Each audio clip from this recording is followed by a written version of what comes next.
Bakit 770 pesos lang yung nagastos namin under eating out last July? Paano nangyari yun for a family of 7? So hi, I'm a mom of 3 and the breadwinner building a 60 million peso portfolio. And groupmate Marie asked, how are we able to spend only 770 pesos on eating out? And parang mura din yung iba naming bills. So sasagutin natin yan habang fresh pa yung July budget sa utak ko. First off, we live in Bulacan, pero I don't believe na magkaiba yung expenses natin purely because of the location. Mahal ang gamot namin ng mom ko and I believe kahit sang drugstore dito sa Pilipinas, kung same chain lang yung bibilhan, same lang din yung price. Pero baka magkaiba lang tayo ng approach sa ibang mga bagay. Una, mahilig ako sa mga items na nagbibigay ng value. Madalas yun yung inuuna ko, lalo na kung big ticket items. For example, nung pinatayo namin tong bahay, kasama na sa life plan ko, is to have solar panels. Dream ko talaga is yung sustainable living. Pero for now, solar panels muna. And meron din kaming power station kasi walang battery yung solar namin. On-grid type lang siya. Binili namin yon when the news of the war broke out. Possible kasi na magkaroon ng mga power interruptions, ganyan. So, diba? Kaya, nag-prepare kami. And sa ngayon, useful naman siya kasi pag gabi, yun na yung ginagamit for the room ng mga kids. So, kung ano man yung ginagamit nila, like electric fan, ganyan, nagre-run na lang siya through that power station. So, with those two, matipid kami sa kuryente. Kung titignan nyo, 4,772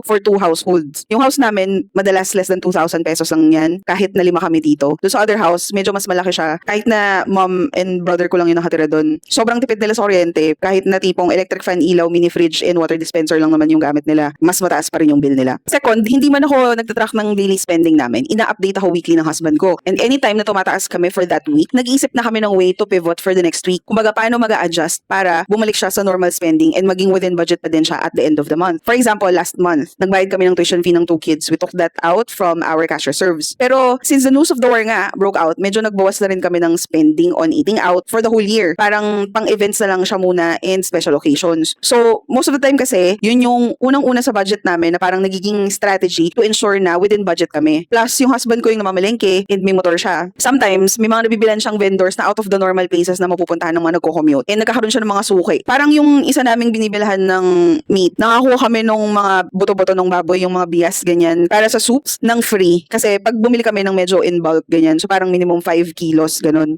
O kaya naman, meron kasi dati dito yung mga malalapit na farm na nagbebenta ng chicken. So, minsan, mas mura din yung per kilo sa kanila compared sa palengke, ganyan. Or, minsan naman, nag-a-adjust din kami, halimbawa, kung pa-end na yung month, mapapansin mo sa menu namin na we're transitioning to, for example, ground pork para makapaglagay ng extenders na vegetables. Nagbabago-bago siya, depende sa kung ano yung makaka-help na maging within budget pa rin kami at the end of the month. Pero ibig ba sabihin na to, hindi na kami nag-enjoy buong month? Kasi like, bakit 770 pesos lang yung nagastos namin for eating out? So yun yung sinasabi niya, 700 pesos lang yung ginastos namin for eating out or yung dineclare namin sa expense report. Technically, nung month kasi ng June, nagkaroon kami ng mga incentives, ganyan. So nakakuha kami ng husband ko ng incentive para sa isang part-time work namin, around 4,500. So instead of opting agad to use it all, we split it. Kumbaga, nag-pizza and ice cream night kami, tapos may isa kaming Sunday na take out. Kumbaga, nag-order kami ng food outside instead of cooking. So kung mapapansin mo, hindi na nakalagay yung 4,500 na yon kasi wala na siya sa budget. Extra na lang siya talaga. That's where our Pocket of Joy protocol comes in. Part ito ng fulfillment series namin. In here naman, our system is simple. Whatever is extra, we can spend it freely as long as hindi na siya kasama sa original base budget namin, which is 172,500. For us, it's not about deprivation. It's having layers for enjoyment. Actually, last month, we also had our 5th year anniversary. Yung husband ko reserved the place where he spent the night and the food going there, including dinner, from the money he had saved dun sa recent increase niya. Ako naman, I paid for the lunch we had at my favorite restaurant in Rizal and yung spa experience namin going home. We enjoyed it without breaking our budget, pero usually, yung mga yan, sinasave namin whatever extras we get. I think part din ng reason kung bakit mababa yung eating out cost namin is because sa grocery naman siya napupunta. Like buying pizza crusts or pasta that the kids can cook at home when they want it. Hindi lang sila nag-enjoy sa food, natuto pa sila ng life skills. My kids can cook their own food na din kasi sometimes sila pa yung nagluluto or nagbe-bake for us. I think ang importante is always knowing what is enough. Kumbaga, ano yung line between your basic needs and convenience? Hindi naman basic need yung ice cream pero it gives us happiness. So we get it when we can. Hindi araw-araw. Hindi naman basic yung pag-checkout everyday ng mga gamit, lalo na kung di mo pa naman siya kailangan. So pwedeng mag-focus ka muna dun sa ibang basic needs para yun ang hindi magkulang. I guess may iba na mag-iisip na parang tinitipid ko yung family ko ng todo, pero sa totoo lang ang tataba ng mga anak ko. Nagbabawas kami ng junk food and stuff, food preservative, kaya hindi rin sila sakitin masyado. Mas nagbabudget ako for their vitamins and medicines. Parang iisipin ko pa talaga kung mahalaga na bumili ng milk tea over magbayad ng tubig. Obvious naman, 'di ba? Pero for us na naghihirap at kumikita ng pera, alam natin yung value ng pera na yun. Pero bakit kailangan mo gamitin agad sa mga bagay na hindi ka kayang protektahan in the long run? Minsan kasi, mahirap makita yung long term. Mas madaling ma-appreciate yung meron ka ngayon. Pero kung tutuusin, we can both live today and prepare for the future ng balanse. Hindi man maluho, pero importante is walang nasasakripisyo. Kayo groupmates, may mga strategies ba kayo para makatipid na hindi kayo nakakaramdam ng deprivation? Share nyo naman para we can all learn from it. That's the update for the day, groupmates. See you on the next one.